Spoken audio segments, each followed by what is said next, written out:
Right, and that's £50 worth of lottery tickets purchased, and luckily it all gets drawn tonight, so we'll find out the results of whether I managed to win money in just a few moments. Some legends are born, some are made. Some legends, however, forge themselves by spending hours next to lottery ticket machines, printing thousands and thousands of lottery tickets with a burning passion in their heart and a desire for profit. Today we learn from this legend. Ladies and gentlemen, that's right, we've got one heck of a video today as we're going to discover how to always win the lottery. You see, you might think this system is perfectly balanced with no room for exploits whatsoever, but what if I told you there were many ways to guarantee effectively endless money? So without further ado, we're gonna dive into this video, so make sure you're sat back, relaxed with a nice warm cup of Yorkshire tea in hand, and if you're feeling especially fantastic, then you can even like the video now. Let's begin. Lotteries provide a chance for the average Joe to make mega millions simply by buying a ticket. It's a game of pure chance, which can instantly turn ramen-eating retrobates into caviar-crunching courtesans. There's just one problem. For every one caviar cruncher, there's about 100 million financially destitute individuals who have absolutely nothing to show for it. But what if I told you lotteries weren't actually a game of chance? What if I told you that with the right skills and knowledge, the lottery doesn't just become a game that you can exploit and beat. It becomes a totally broken system that guarantees a hefty payout every single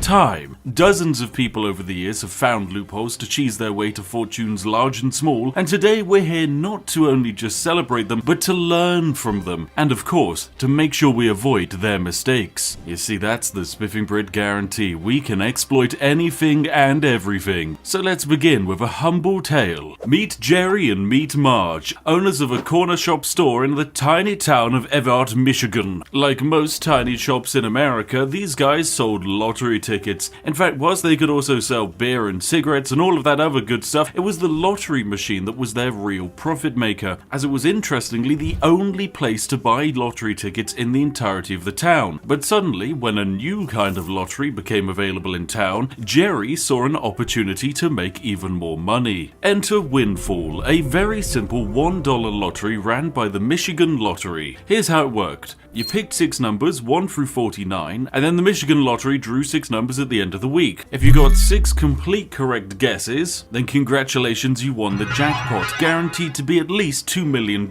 If you guessed 5, 4, or 3 of the 6 numbers, you would win, but of course a much smaller amount. Now these smaller amounts are where the real money was found to be, particularly in the event of a roll down, which was one of this lottery's many unique gimmicks. A roll down occurred if nobody managed to win the jackpot for a while, and the jackpot managed to climb above an astronomical $5 million.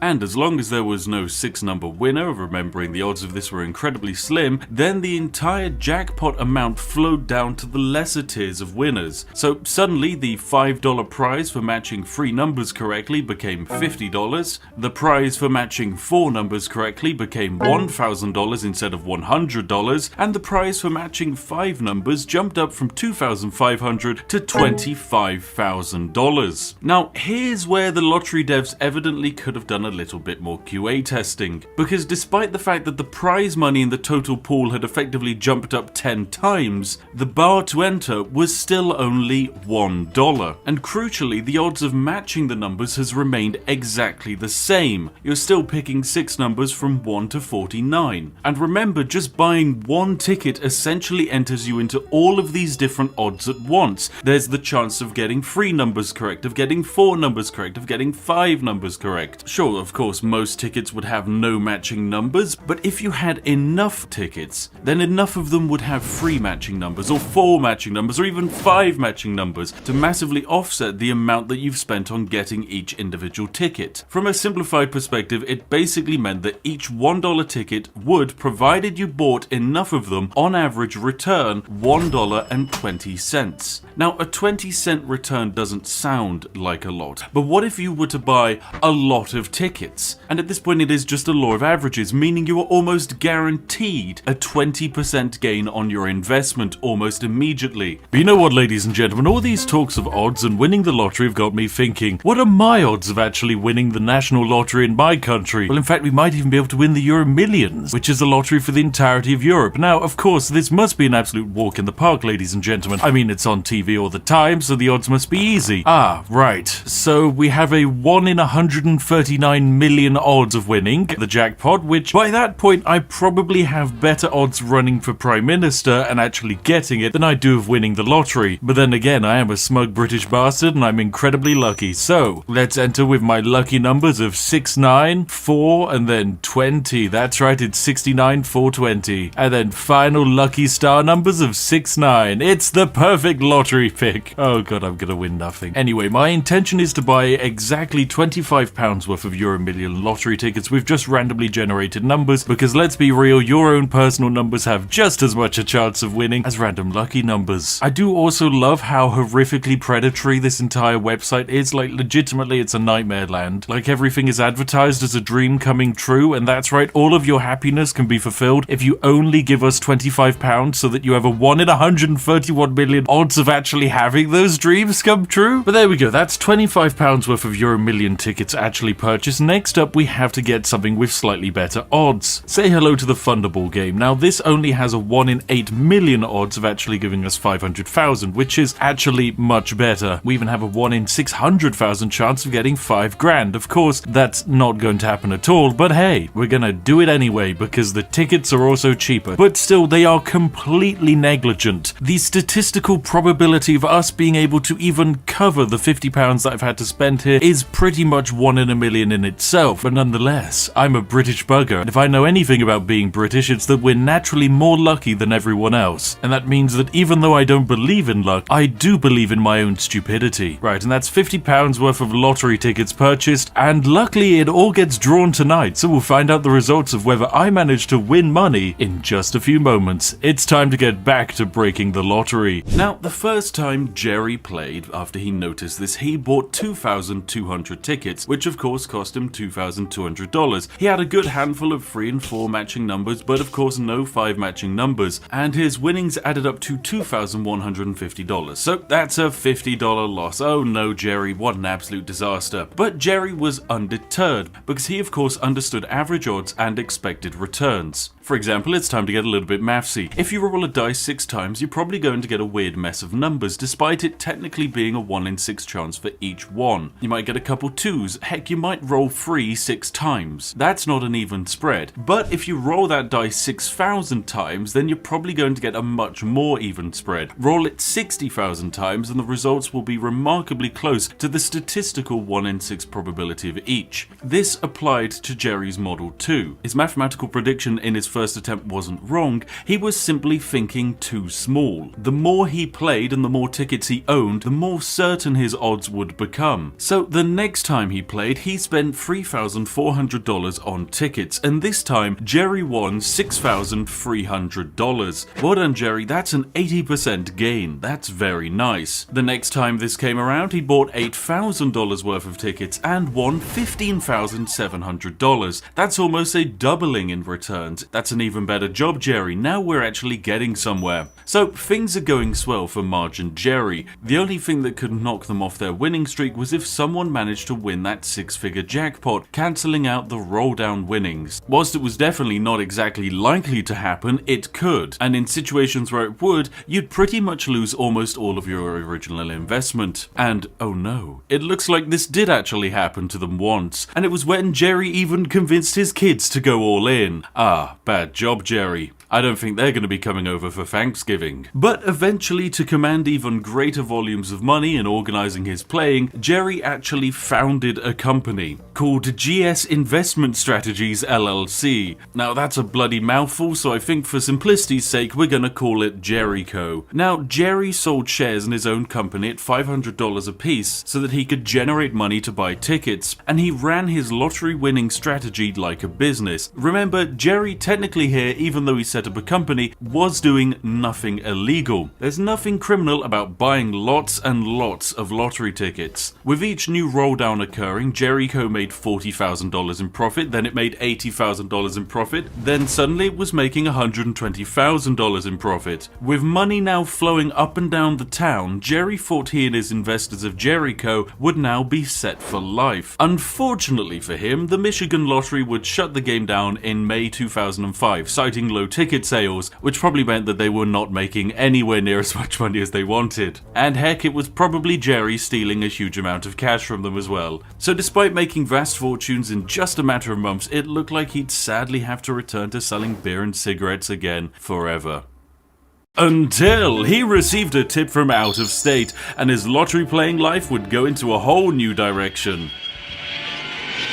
One day, Jerry's phone rang. He was informed by a previous investor of Jerry Co. that a brand new kind of lottery has opened a few states over in Massachusetts. Say hello to Cash Windfall. It was very similar to the Michigan Windfall, with a few changes. Tickets have doubled. They now cost $2 each, but you picked 6 numbers from 1 to 46 instead of 1 to 49, and the jackpot rolled down when it hit 2 million, not 5 million. So there were still fantastically huge amounts of money to be won, so all that master exploiter Jerry and his wife Marge needed to do was regularly make a 700-mile round trip through Canada to buy the tickets. Oh god, Jerry, why? But how did Jerry and Marge even stay awake on their 700-mile trip? Well, they used the Spiffco XL tea mug. That's right, it's huge, it's big, and you can even slap the roof of it and see just how much tea you can fit in this bad boy. Jerry didn't know there was another group, much closer to the home of the lottery, with even more youth,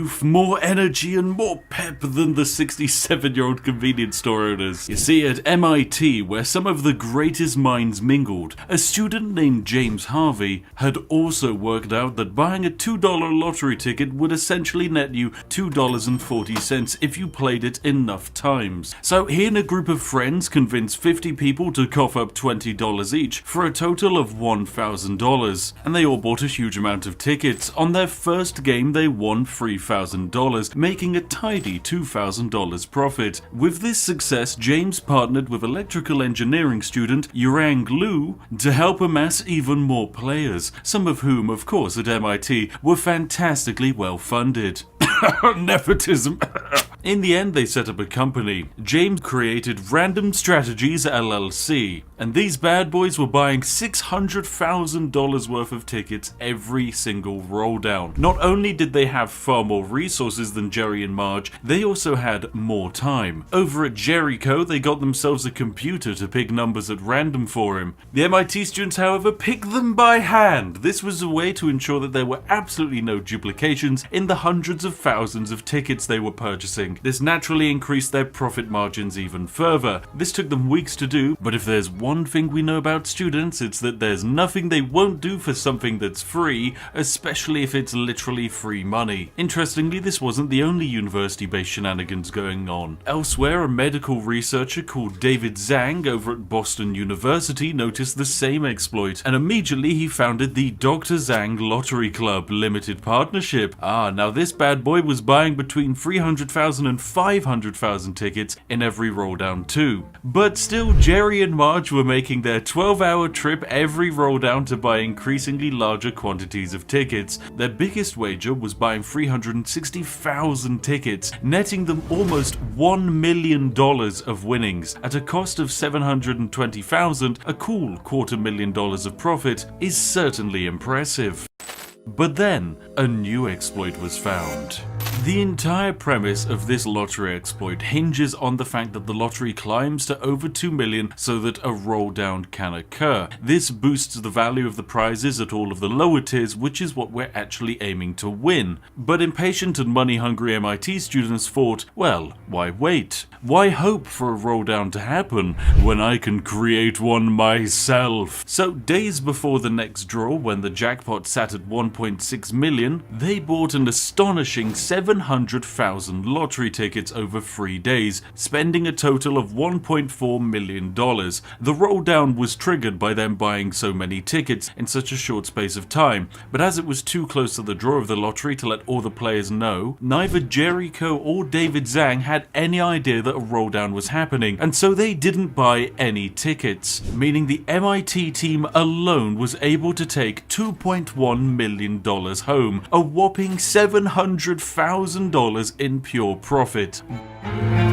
So, ladies and gentlemen, it's that secondary moment you've all been waiting for as we discover just how much money I won on the National Lottery because, you know, I'm incredibly lucky. And despite the fact that it was a 1 in 136 million odds that I'd actually be able to win the jackpot, ladies and gentlemen, I can declare I did not win the jackpot at all. No, I won £10.60, meaning I lost £40. Woo! Wow, that's like an entire weekly shop down the drain, and I feel completely void on the inside. Yay! But don't worry, ladies and gentlemen. Remember, even though I lost £40, all I had to do was dream big and play small. If only I just dreamed bigger and desired to win harder so that I would then gamble more, then I would have been able to win, as it's all about dreaming. So... Oh, God. Ladies and gentlemen, don't play the National Lottery. Don't play any National Lottery. Your odds of winning are ridiculously small. Instead, find dodgy international lotteries where your odds of winning when the game reaches a quadruple rollover might actually be above 0.001. Then you never know. Well, let's get back to the people who managed to do this a fair bit better than I. By mid-2011, enough people had been exposed to the story that journalists were starting to poke around, and in July of that year, the Boston Globe published their reporting, complete with interviews from Jerry, who was now disgruntled with the MIT students for effectively knocking him out the game. So yes, he was a little bit of a salty man. With the publishing of that article, a public outcry began. How could big investors like Jerry and MIT students and David Zhang take away money from the literal lottery players? Governors around the states condemned their actions and dozens of outlets ran the story. The Massachusetts Inspector General even started an investigation against them. Cash windfalls and Jerry Co's reputation had been dragged through the mud, and at this point it seemed clear who the real villains were. Then months passed, and the inquiry found that there was really nothing that wrong with the whole operation, at least not with Jerry and Marge. As we've always said, there's nothing illegal about buying lots and lots of lottery tickets, and Jerry and company weren't taking away money from smaller players. Cash Windfall's lottery didn't work like that. The big players had not crowded the small players out of the game or reduced their chances of winning. Every ticket still had the same chance of winning, so Jerry was actually being perfectly morally neutral. As the report specifically stated, that was indeed perfectly balanced. To quote it, no one's odds of having a winning ticket were affected by high volume betting. When the jackpot hit the roll down threshold, Cash Windfall became a good bet for everyone, not just the high volume bettors. It was only the MIT students who would secretly and deliberately force a roll down, which cut out smaller, less informed players from potential winnings. This was bad. It's not good, it's not fair, so bad job MIT students. But in fact, the simple strategy of buying hundreds of thousands of tickets and guaranteeing a return, maybe it was good. Having spent $40 million on lottery tickets, 16 million of that actually went to the state in taxes. The full report is actually available to read. It's quite fascinating. I've put it down in the description, and it details all the different tricks Jerry and the others used. So ultimately, the states benefited in a huge amount of taxes. The little man, whether he knew it or not, probably benefited from increased odds of returns, and Jerry and all of those around him managed to become fabulously wealthy. Ultimately, after all the publicity, Cash Windfall Lottery ended in 2012, and after that, Jerry and Marge would play the lottery no more. They'd grossed nearly $27 million from 9 years worth of playing the lottery in Michigan and Massachusetts. That's right, $27 million. And guess what? They just made even more, because they've sold the rights to their story, and it will actually be coming out on Paramount Plus, starring Bryan Cranston and even Annette Bening from Captain Marvel. That's right, you're gonna see a film on this bad boy, but we made it first. So ultimately, yes, this is a lesson in determination, a lesson in chance, and a lesson in extracting any loophole you see fit. Whenever you enter into something that looks like a game of chance, remember there are always odds underpinning them. Take a roulette, for example, a classic game of pure chance. You've got a 1 in 38 chance of getting 35 times your bet, but you also have a 37 in 30 38 chance that you'll lose your bet entirely. Yes, if you play a few times you might come out with a massive profit, which is great and very lucky, but play it out 1,000 times and the statistics of those odds mean you will always come out worse. This is called the house edge and it exists for every single game. You can look it up, it's very interesting. These sort of small mathematical margins underpin almost all random chance games, which turn a profit from casinos to pachinko machines and even loot boxes. You may win or you may lose on a small scale, but unless your game is designed by the Michigan Lottery Association, the house always wins at a large scale and the players always lose. Except on that one fateful day when Jerry discovered that he was born a winner. So there you have it, ladies and gentlemen. This has been a fantastical look into effectively how to always win the lottery. These types of situations with lotteries and other gambling-based scenarios do actually still exist in the world we live in today. Many of them are just simply not talked about or hidden away, or just so stupid sounding that no one would ever discover them. But they exist and they're out there. And maybe after watching this video you might go and discover some of your own. The moral of the story is to always look at the odds of something before you do it, because that way you'll either know if you're almost guaranteed to lose over time or guaranteed to win. But yes, if you enjoyed today's video and you like discovering more exploits that exist in the world around us, then why not consider subscribing? That way you get notified as soon as we discover some wonderful game-breaking exploits. And we actually have some coming up, a few for YouTube, which are absolutely broken. Want to know how to increase your viewership by over 400 times? Well, we found a way. So yes, I'll see each and every one of you in the next one. Have an absolutely lovely day.